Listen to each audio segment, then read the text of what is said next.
The following program is brought to you in part by the film Backdoor Channels, The Price of Peace.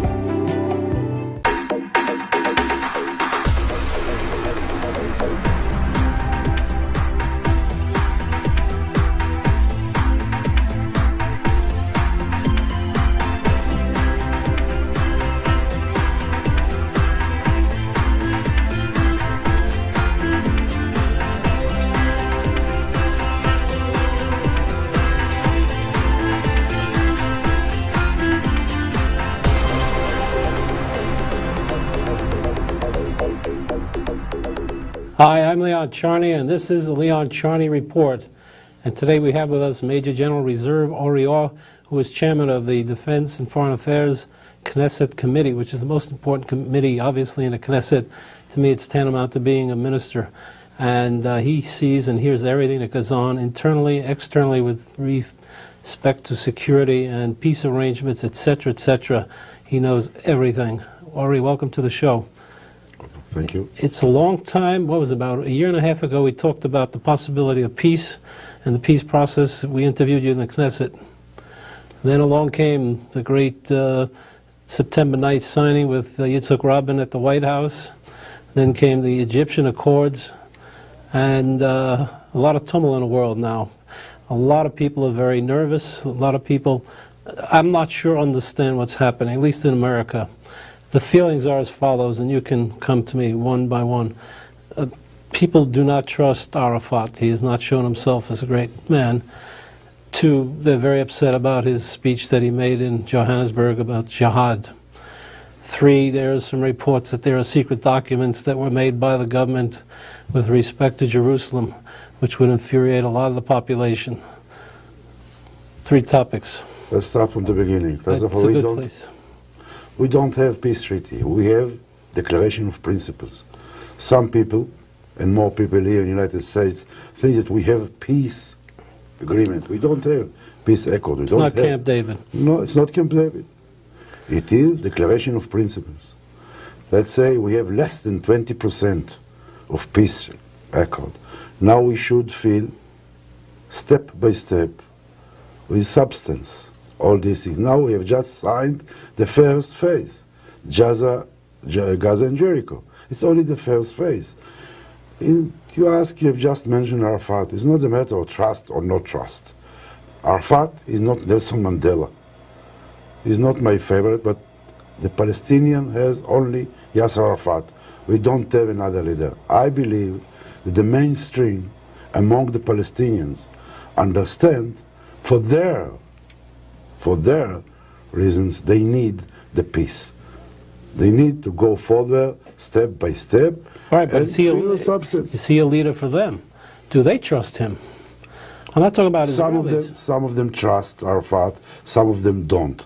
But they don't have other. What did they have? Another option? They don't have another options. And we don't have another options. But that's not the case. The main reason for me to join the Labour Party, because I believe that 2 million Palestinians, as an Israeli citizens, this is our main threat for the future. So what this government did in the last year, we start to separate between the majority of the Palestinians and the Israeli. And you have just asked about Jerusalem. No change of his government about Jerusalem. Jerusalem will remain united in our capital. No change. Would you walk out of the government if there was a change? Would you personally walk out of the government? I'm not in the government, first of all. You're in the Knesset. I'm in the Knesset, not in the government. Would you leave the party? I don't believe you're going to say and to do steps like this, because our government and 95% of our population support the government on the Jerusalem issue. In this case, the opposition tried to find this, it's not, it's not secret document. It is a letter. Nothing new in that letter.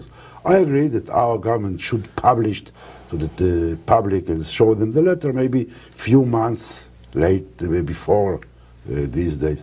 But that's not the case. No change about Jerusalem in the government public opinion, in the Labour Party public opinion, in Israeli public opinion. Arafat said, okay, Arafat doesn't agree with me, I agree. I didn't say we finished to fight. We didn't say we finished the fight. As I said, this is declaration of principles.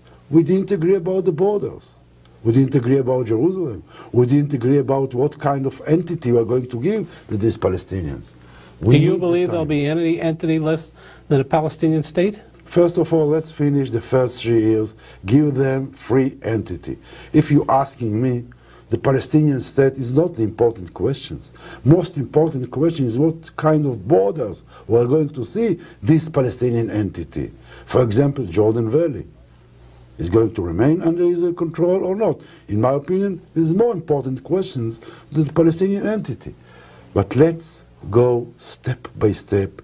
Now we are in the first step. I think the time is a very important factor in our area. To reduce the hostility and to build the mutual trust, we need time. Time and time and time. Check Arafat, check the other leaders. I would like to tell you that even the Palestinians understand that they should go further with Arafat, and some of them say even without Arafat. Who are people under Arafat? Any other leaders that would take his place, or is nobody? I don't like to say names here on the TV, but you can see and look carefully, new generation Growing in Gaza Strip and in West Bank, new generation, about 30, 40s, and they control the streets even now. Yasser Arafat should think and take care about these people, how to combine these people, the people came from Tunisia, and create new administration.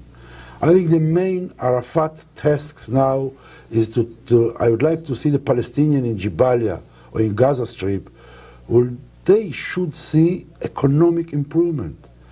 This young Palestinian from Jabalia, he should see light in the end of this tunnel. Would like to see better standard of living, better housing, better jobs, better life. Otherwise, they should continue with terror. Let's talk politics for a minute. There's rumors around that you're going to become a minister in this Rabin government. Any truth? I didn't come to New York to talk gossip. Why not? First of all, why not? because I don't like to do it in Israel. So I don't get. Maybe you'd like to do it here. No, but to tell half of the truth, some people ask me about that.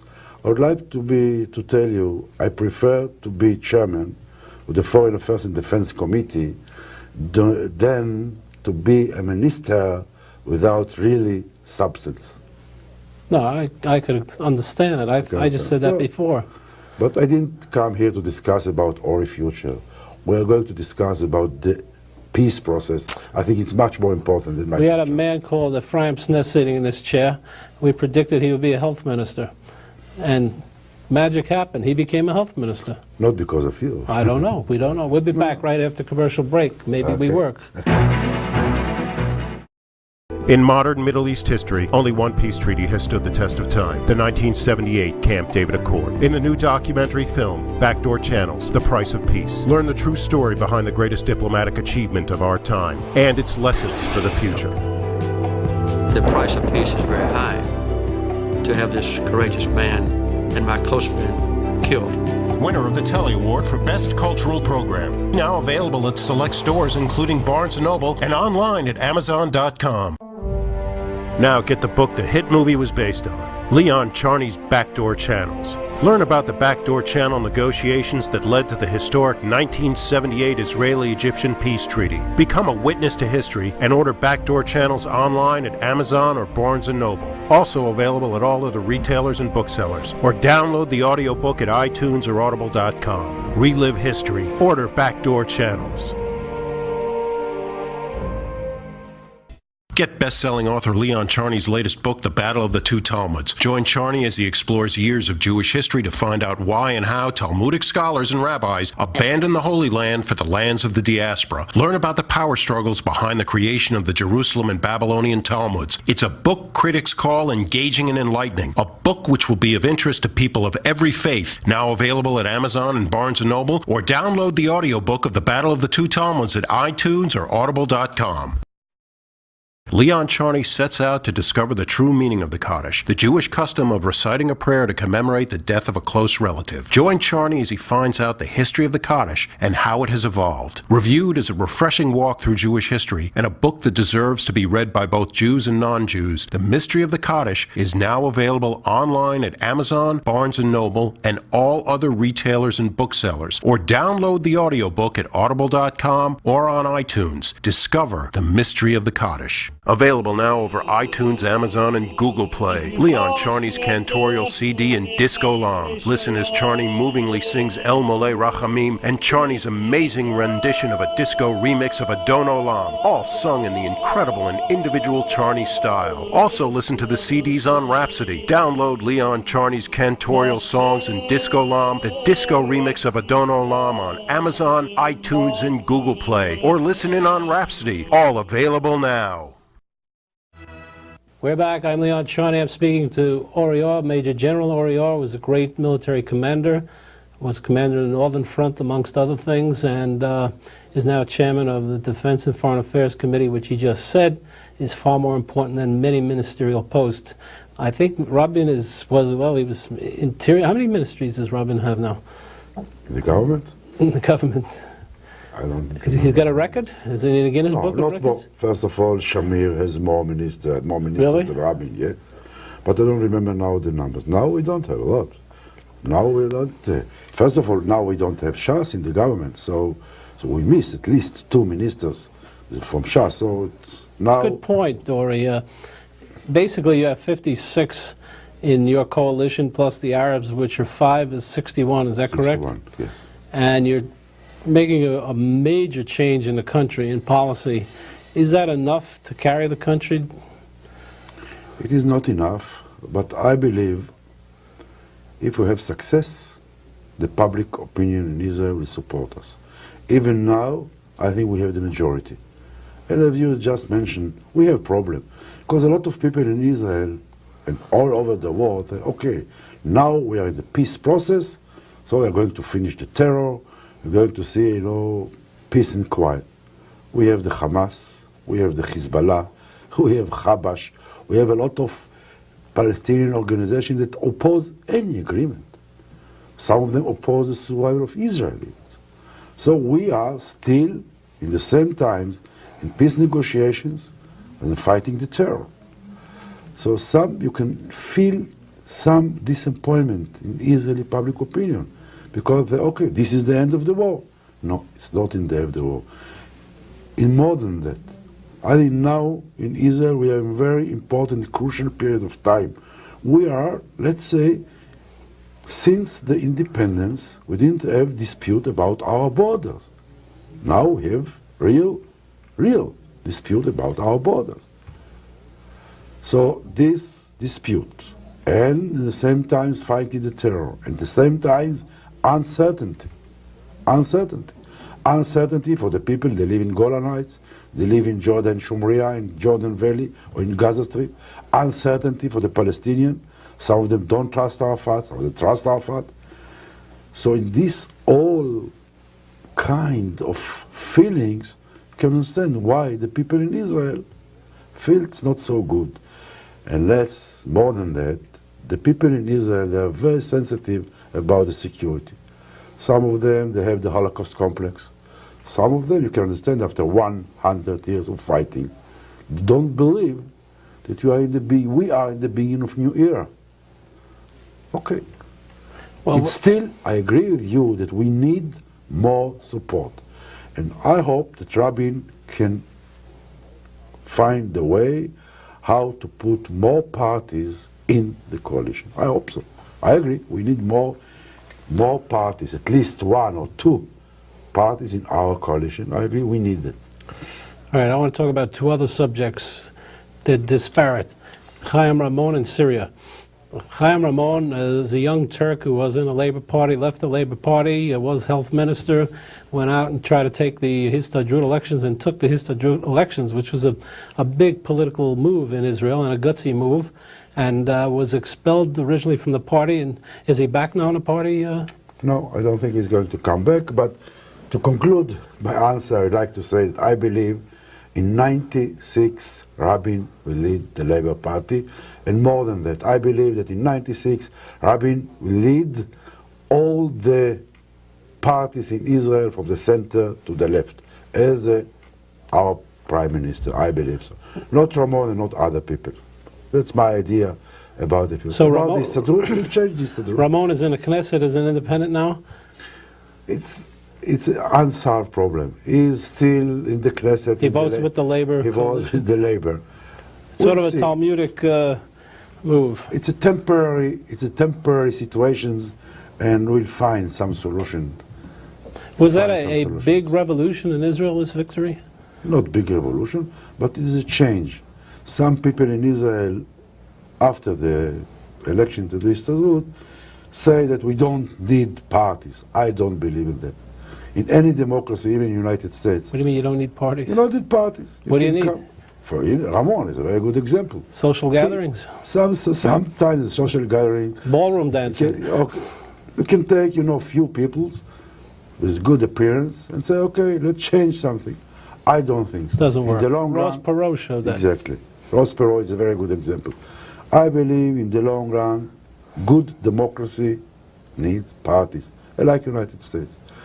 Okay, maybe we'll change some of our system, how to elect our people, but we'll find out and we'll come up with parties. I believe that if the peace process will continue, we'll see in 4 or 5 years major change in the structure of the parties. Because in Israel now, right and left related to the Arabs. Not like the Western Europe, socio-economic situation, things like that. If you solve our problem with the Arabs, we'll see different structures, I believe, but not today. Today, the peace process, the Arab-Israeli relation is still the major issues in Israel. All right, Syria. Any movement? There's no negotiation table here. I don't like. We're not having a card party here, I Ori. know. This is just an interview show. Okay, This is exactly. So I this don't- is Nightline during Dateline. I know, so I'm not going to draw any borders here. I support the government, our government idea. We are ready to compromise in Golan Heights. We are not ready to give up all Golan Heights. Assad doesn't buy that. Assad would like to see Israel give up all Golan Heights. His friends, Mubarak, all the time keep telling him, you see, follow me. I've got peace agreement with Israel, and I've got every inch square of land and $40 billion, mostly from the Americans. Assad still didn't gain the public opinion in Israel like Sadat. So He hasn't made any gestures. exactly, he didn't make any gestures. But Ori, you're an expert on that area. I mean, you were the Northern Commander. You know exactly what it takes security-wise to keep the country safe. I mean, if anyone had to call an expert witness in, if you were not in the government, you'd be called in. But I'm ready to say here on this TV program that I don't like to see Syria 35 meters from the Sea of Galilee, but I'm ready to compromise. Okay, we'll cut for commercial break. We'll turn with Ori Orr. We'll ask him about North Korea. In modern Middle East history, only one peace treaty has stood the test of time, the 1978 Camp David Accord. In the new documentary film, Backdoor Channels, The Price of Peace, learn the true story behind the greatest diplomatic achievement of our time and its lessons for the future. The price of peace is very high. To have this courageous man and my close friend killed. Winner of the Telly Award for Best Cultural Program. Now available at select stores including Barnes & Noble and online at Amazon.com. Now get the book the hit movie was based on, Leon Charney's Backdoor Channels. Learn about the backdoor channel negotiations that led to the historic 1978 Israeli-Egyptian peace treaty. Become a witness to history and order Backdoor Channels online at Amazon or Barnes & Noble. Also available at all other retailers and booksellers. Or download the audiobook at iTunes or Audible.com. Relive history. Order Backdoor Channels. Get best-selling author Leon Charney's latest book, The Battle of the Two Talmuds. Join Charney as he explores years of Jewish history to find out why and how Talmudic scholars and rabbis abandoned the Holy Land for the lands of the diaspora. Learn about the power struggles behind the creation of the Jerusalem and Babylonian Talmuds. It's a book critics call engaging and enlightening. A book which will be of interest to people of every faith. Now available at Amazon and Barnes & Noble, or download the audiobook of The Battle of the Two Talmuds at iTunes or Audible.com. Leon Charney sets out to discover the true meaning of the Kaddish, the Jewish custom of reciting a prayer to commemorate the death of a close relative. Join Charney as he finds out the history of the Kaddish and how it has evolved. Reviewed as a refreshing walk through Jewish history and a book that deserves to be read by both Jews and non-Jews, The Mystery of the Kaddish is now available online at Amazon, Barnes & Noble, and all other retailers and booksellers. Or download the audiobook at Audible.com or on iTunes. Discover The Mystery of the Kaddish. Available now over iTunes, Amazon, and Google Play. Leon Charney's cantorial CD and Disco Lam. Listen as Charney movingly sings El Moleh Rachamim and Charney's amazing rendition of a disco remix of Adon Olam, all sung in the incredible and individual Charney style. Also listen to the CDs on Rhapsody. Download Leon Charney's cantorial songs and Disco Lam, the disco remix of Adon Olam on Amazon, iTunes, and Google Play. Or listen in on Rhapsody. All available now. We're back. I'm talking with Major General Ori Orr, who's a combination of Richard Lugar and Sam Nunn. Now, why do I say that? Because Sam Nunn is head of the Armed Services Committee and Richard Lugar is head of the Foreign Affairs Committee. And so you have one combination in Israel because you have a Knesset, you don't have a lower house and an upper house. So this man chairs that committee, which is immensely, immensely important. I remember when the Labor government was out of the government, when they were in the opposition, the vying to get a seat on that committee was the biggest thing that was going on. And what they did is rotation system after a while, just to give everybody a chance, because the whole country is tied up in that committee. Ori, are you tracking North Korea with the United States and what's happening here? Yes, we worry about North Korea. And, you know, I don't like to give advice to President Clinton, but they should pay more attention to what happens in North Korea. In Israeli point of view, we had success to stop from North Korea to supplies long-range missile to Iran with United States help. But nuclear capability in North Korea and North Korea attitude now, it should be stopped by United States. I cannot see other way of thinking and other way or mode of operation only to stop North Korea, because it's going to affect not only Japan and Far East, in the Middle East too. Biggest problem because Iran can take this example. Right. Biggest problem facing Clinton today is North Korea. I don't think economic sanctions work. I don't think you can bring in. Japan today said they'll refuse. And it starts to affect everybody. I'm sure North Korea is some kind of alliance with Syria too. I'm sure they supply them with weapons. But the economic situation in North Korea is very bad. So let's start with economic sanctions. Let's do it step by step. I don't think North Korea is going to open war against South Korea after the sanction. So in my recommendation, let's start with sanctions. And we'll see. You don't have another option. Are you going to declare war against North Korea? No. Let's start with sanctions. Gain more support in the United Nations, and we'll see after that what is going on. But don't leave them alone. Don't leave them alone. All right, let's scour the Middle East again. Has Iraq rebuilt itself? Has Iraq become a formidable power again? We are very happy in this situation. We prefer to see Saddam Hussein forever in Iraq. Why? Because if you have Saddam Hussein in Iraq, United Nations is going to chop him. United States are not going to believe him. So we'll see a lot of teams that are going to check every step in Iraq. You know, one day in the future, you'll change Saddam Hussein, and they'll come up with, let's say, nice guy, and the people will start to believe to this guy and believe to Iraq. And in Iraq, they have the knowledge of nuclear weapons. And if the regime, this is the big if, the regime, next regime, will come up with a decision to go for nuclear capability, they can do it. So I prefer to see Saddam Hussein, and all the world will keep their eyes open on Saddam Hussein. Otherwise, were you in the army when Begin made that historical move against the the nuclear plants in Iran? of course, I was Central Command commander. Did you know about it? Of course. Was it, you think history will show it one of the great moves of the Israeli government? Yes, but it didn't stop the nuclear capability. Nothing. It didn't stop the process. Maybe delay. A few years. Few years delay, and few years delay, it is important. But, you know, I don't believe in the long run. If states or countries or continent will decide to gain nuclear capability, I don't believe that everybody can stop them. I don't believe. So let's think that in the next century, we're going to see nuclear capabilities in the Middle East.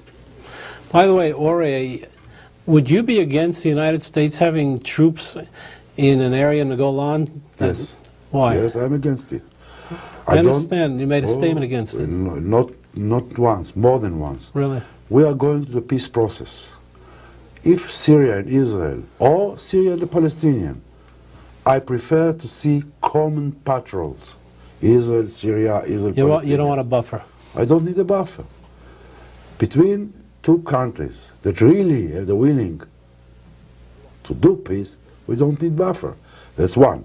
And I don't like to see American troops in the Golan Heights fighting the terror. I don't like to see American women or American mother, their husband or their kids in the Middle East. We have enough power to protect ourselves. We respect the law. We respect our agreement. So I don't need any army to protect us or to keep us as a, you know, as a people. They sign agreement and we don't know how to keep it. We don't need force for that. So you're saying if we really have an agreement, we have an agreement. We don't need middlemen. We don't need middlemen. We don't need buffer zone. I prefer to see, as I said, common patrol, Israel-Syria patrol.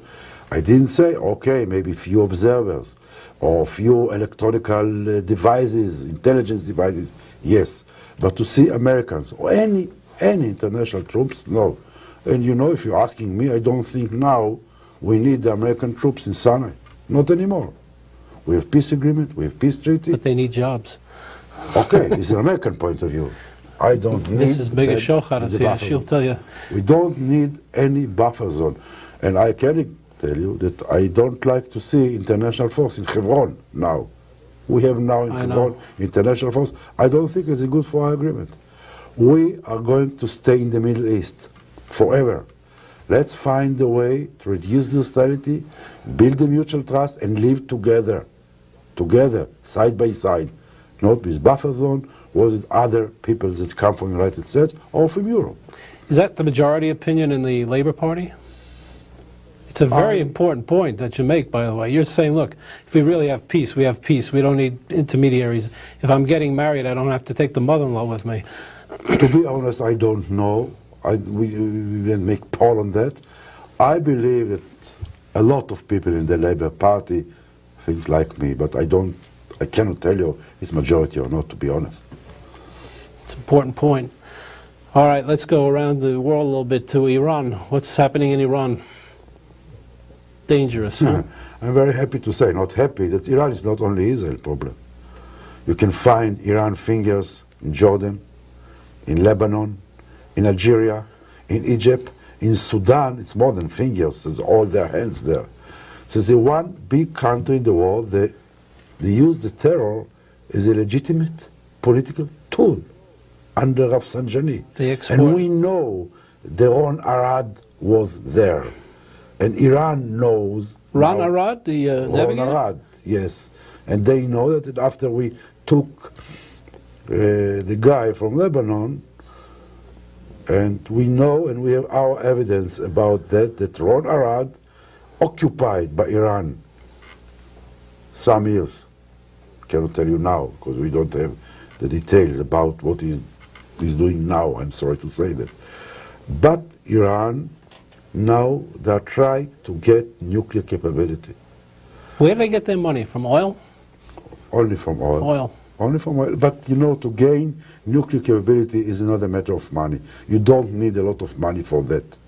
You don't need, it's not a matter of money or not. To gain the knowledge, and they have some success, not so much. Okay, because not only Israel, a lot of countries share together the idea how to stop them or delay. But you know, I think now for Jordan, Morocco, Algeria, of course, and Egypt, Israel is not the first enemy. Iran is the first enemy. I'm sure. Not Israel. I want to talk to you about Egypt. Are they in trouble now with the fundamentalists? I don't like to talk a lot about that. I believe that Mubarak knows how to handle the country and the problem that he faced with the fundamentals. They are not in peace, but the regime, the Mubarak regime, is strong and controls the situation. I didn't say Egypt is quiet. What I am saying that Mubarak regimes control the situation.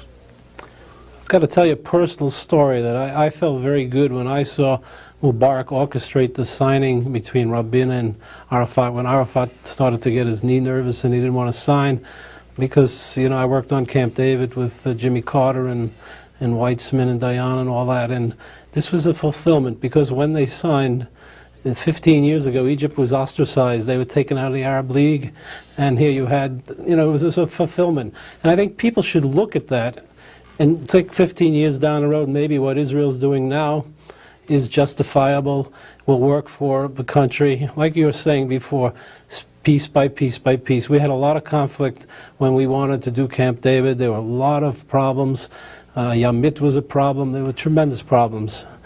And I had this personal gratification.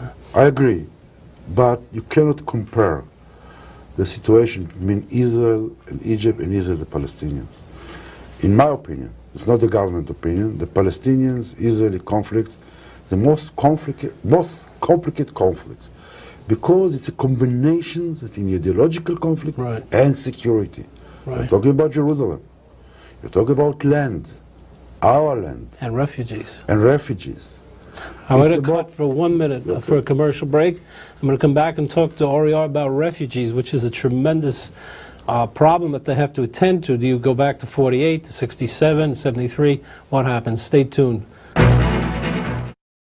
In modern Middle East history, only one peace treaty has stood the test of time, the 1978 Camp David Accord. In the new documentary film, Backdoor Channels, The Price of Peace, learn the true story behind the greatest diplomatic achievement of our time and its lessons for the future. The price of peace is very high. To have this courageous man and my close friend killed. Winner of the Telly Award for Best Cultural Program. Now available at select stores including Barnes & Noble and online at Amazon.com. Now get the book the hit movie was based on, Leon Charney's Backdoor Channels. Learn about the backdoor channel negotiations that led to the historic 1978 Israeli-Egyptian peace treaty. Become a witness to history and order Backdoor Channels online at Amazon or Barnes & Noble. Also available at all other retailers and booksellers. Or download the audiobook at iTunes or Audible.com. Relive history. Order Backdoor Channels. Get best-selling author Leon Charney's latest book, The Battle of the Two Talmuds. Join Charney as he explores years of Jewish history to find out why and how Talmudic scholars and rabbis abandoned the Holy Land for the lands of the diaspora. Learn about the power struggles behind the creation of the Jerusalem and Babylonian Talmuds. It's a book critics call engaging and enlightening. A book which will be of interest to people of every faith. Now available at Amazon and Barnes & Noble, or download the audiobook of The Battle of the Two Talmuds at iTunes or Audible.com. Leon Charney sets out to discover the true meaning of the Kaddish, the Jewish custom of reciting a prayer to commemorate the death of a close relative. Join Charney as he finds out the history of the Kaddish and how it has evolved. Reviewed as a refreshing walk through Jewish history and a book that deserves to be read by both Jews and non-Jews, The Mystery of the Kaddish is now available online at Amazon, Barnes & Noble, and all other retailers and booksellers. Or download the audiobook at Audible.com or on iTunes. Discover the mystery of the Kaddish. Available now over iTunes, Amazon, and Google Play. Leon Charney's cantorial CD and Disco Lam. Listen as Charney movingly sings El Mole Rachamim and Charney's amazing rendition of a disco remix of Adon Olam, all sung in the incredible and individual Charney style. Also listen to the CDs on Rhapsody. Download Leon Charney's cantorial songs and Disco Lam, the disco remix of Adon Olam on Amazon, iTunes, and Google Play. Or listen in on Rhapsody. All available now. We're back. We're speaking Major General Reserve Ori Orr, Chairman of the Foreign Affairs and Defense Committee in the Knesset. As I've said on this show 5 times, it's the most important committee in the Knesset, and Ori really knows what's happening in the world. It's his business to know what's going on in the world. He doesn't have to worry about agriculture and potatoes. Maybe he does because he may like farming, but right now he has to know. I like farming. Do you like farming? I remember that from the old interview. I was born in Moshav. I remember from the old interview. Yeah. I know there's no concrete answer yet.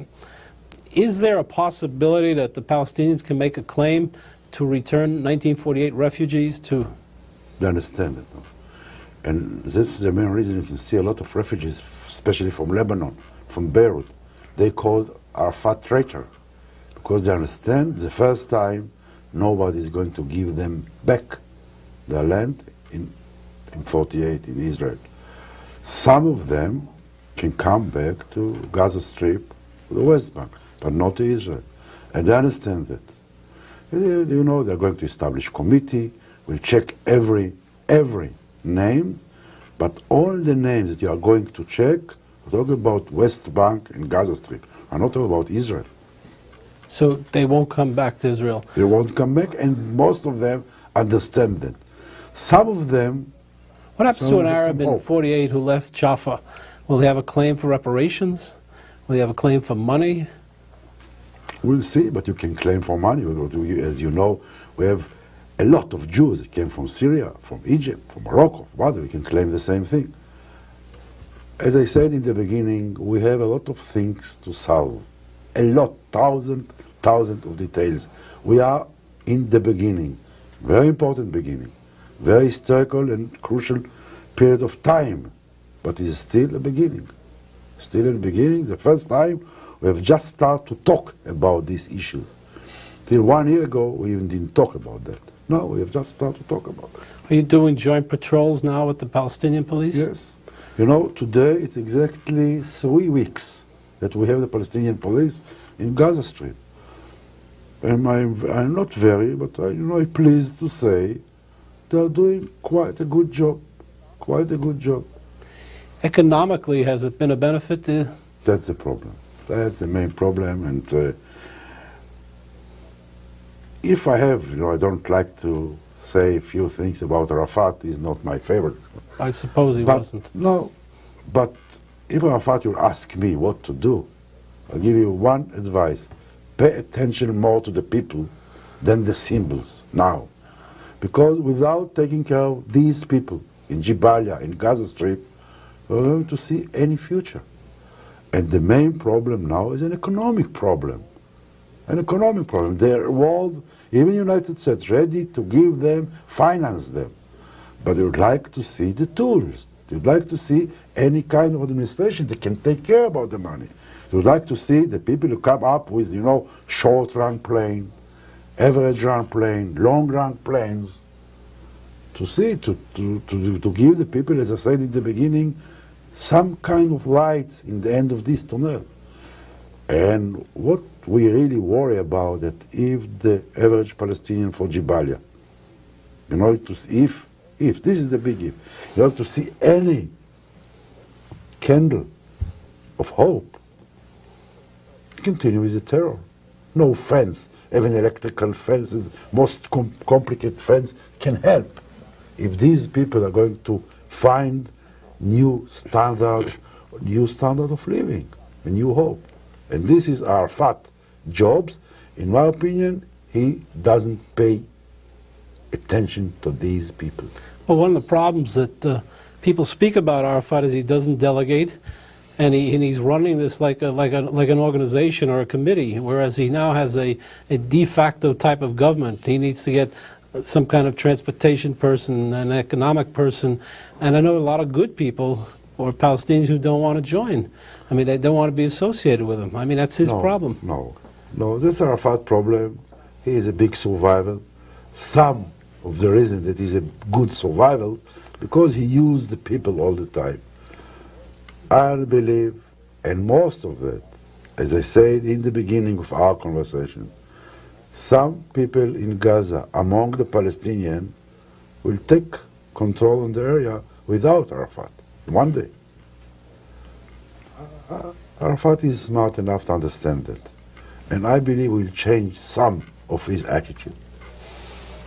A couple of months ago, I was invited to Turkey, and then I brought a delegation of Turkish business people and ministers, visited Baigir Shochat, whose wife will be on our show later, and then Weizmann, your president, visited Turkey first time ever. 60 million Muslims living in Turkey. Important for Israel to have good relationship with Turkey? Yes, and you've just mentioned 60 million Muslims. Last week, I had a very important meeting with the Foreign Affairs Committee from Turkey. They were? They come to see me, Inunu. Inunu, he is the chairman of this Foreign Affairs Committee. Very good meetings. Yes, I think in the long cycle, Turkey with 60 million, and to improve the relationship, not only the economic side, of course, but to see these 60 million Muslims with good relations with Israel, it's good, and we have to remember in back on our mind, this country, Turkey, is in Europe, in Asia, and behind Syria. Big, lot of borders.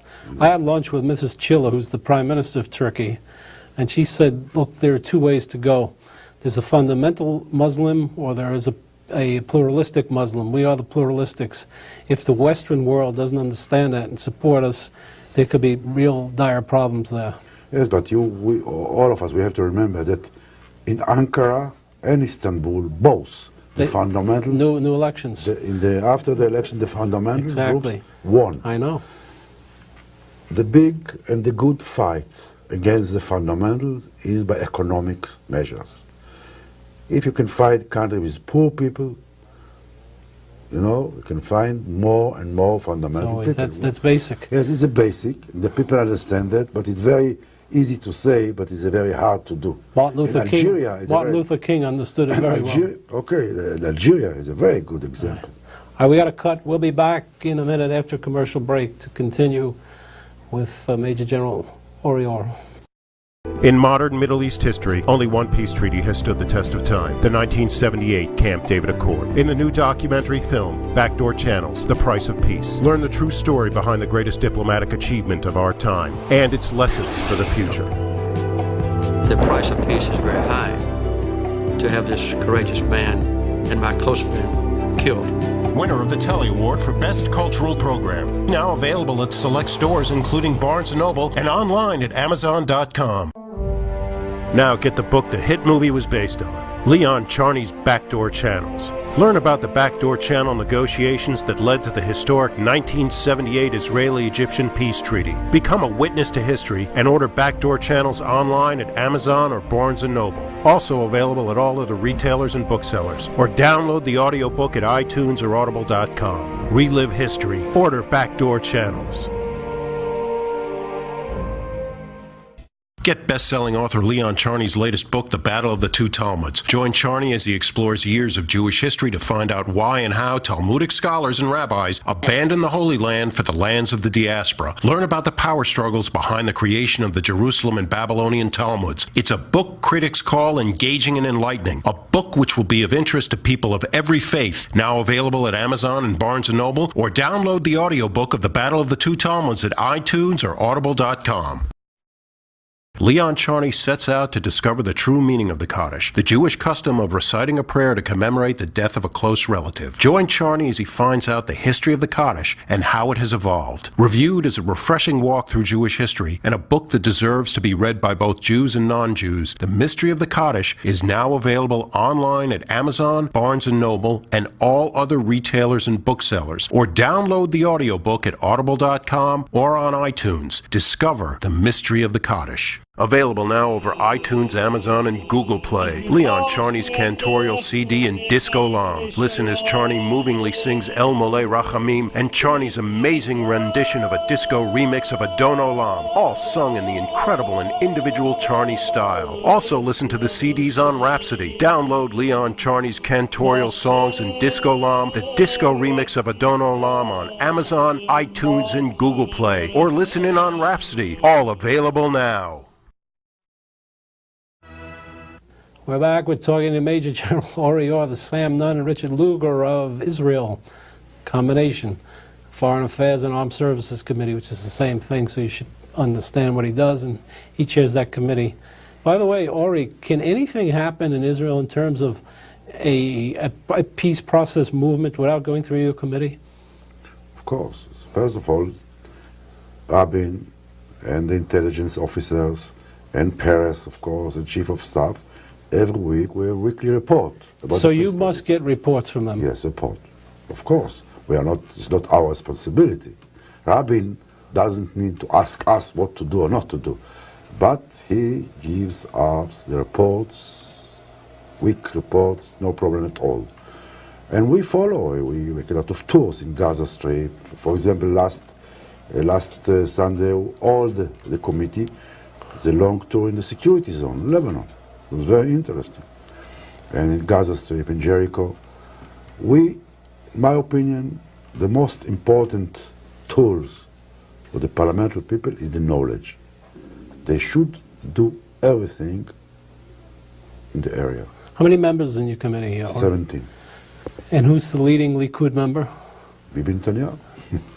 Is he from the Likud, I have Bibi Netanyahu, Arik Sharon, Benny Begin, Ben Elisar, and Nissim. The top party officials. It was big conflict. It always fights for the committee. To get elected to my committee, yes. And of course they use, like I understand it, they use the committee as a very important tool for their fight against the government. Do you find that you're in a sensitive committee that they don't leak, most people? It's very hard to say, but I have different system. We have a lot of subcommittees. So I prefer a lot of issues talking in the subcommittee, not in all the committees. Yes, well, of course. That's the old Levi Eshkol way. Yes. Mrs. Eshkol's daughter is here. Okay, we have to understand what is the meaning of democracy. This politician needs the media. The media need information. So you cannot cut the connection between politicians and the media. So I prefer don't give the politician enough knowledge. But as a secret knowledge, of course. I worry about your question, and you know, all the time I tried to give them all the knowledge, but I don't like to give them knowledge that can, you know, create some damage to the Israeli security. It's very frightening. That's my decision.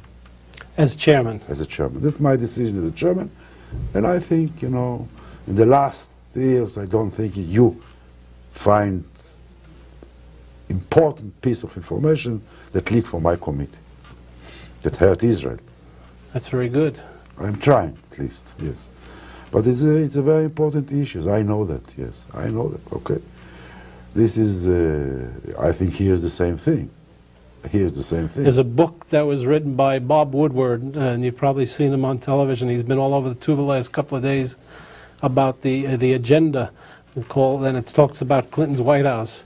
And every yachner there, every yenta who works there, or every guy who worked there, talked to Bob Woodward allegedly. And they have this book that shows that we have a very chaotic White House that doesn't function very well. I don't know. In this case, I don't talk about yachner or people like this. We are talking about politicians. Politicians need the media. Yeah. Without media, they can't be elected. Is it true that Sharon announced he's going to run for Prime Minister? Yes, of course. Of course it's true. Now, in 1996, it's good for us. It's good for us. I prefer to see from the right wing a lot of candidates. Well, he did something about a couple of weeks ago. He addressed the crowd in Central Park here. It wasn't too big a crowd. Really, I'd say defecating the policy of Israel. I'm not sure that Israeli politicians should come to the United States and do that. I don't think it's proper. I sure not. No, I don't know. I think you talk about your politics in your country, and to come here and talk that way is wrong. I agree with you. And I think there should be some reform in Israel about foreign donations to political parties. I think that's it's a big problem, and I think people ought to take that very.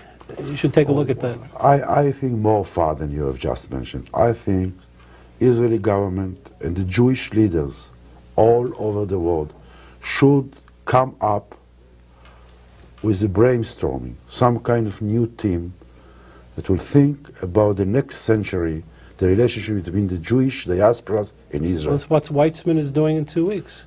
It's more than that. It's not for one. It's really most smarter Jews all over the world. Ezer Weitzman has invited 150 Jews from all over the world, non-affiliated or affiliated Jews, to attack exactly this problem. Israel is now a nation. You want to be treated as a nation. Okay, it's not the old Israel where everybody gave a donation and they felt the guilt was atoned for. Many things that Yossi Balin wrote, or some guy wrote. You don't want handouts anymore. You're a country. I don't know. I don't have the answers. I really don't have the answers. But you want to study it. And I don't think you can solve it in 1 week or 2 weeks. We should think about it. What kind of relationship are we going to establish between Israel and the old diasporas, especially United States, Europe, especially, and other diasporas? What about the Jewish education here? Assimilation too. Assimilation. What kind of contribution would you like to see from you, from the other people? Well, if you need connections, I'll get you invited to the forum. Mm-hmm. Okay. Ori, we're out of time. Pleasure to see you. Pleasure to see you. See you in Jerusalem. I'll be at the Knesset. You can give me a cup of tea because they don't charge for tea. Hot water and lemon. Ruby Rivlin used to give it to me. I give you more than a cup of tea. Thank you. We'll see you next week.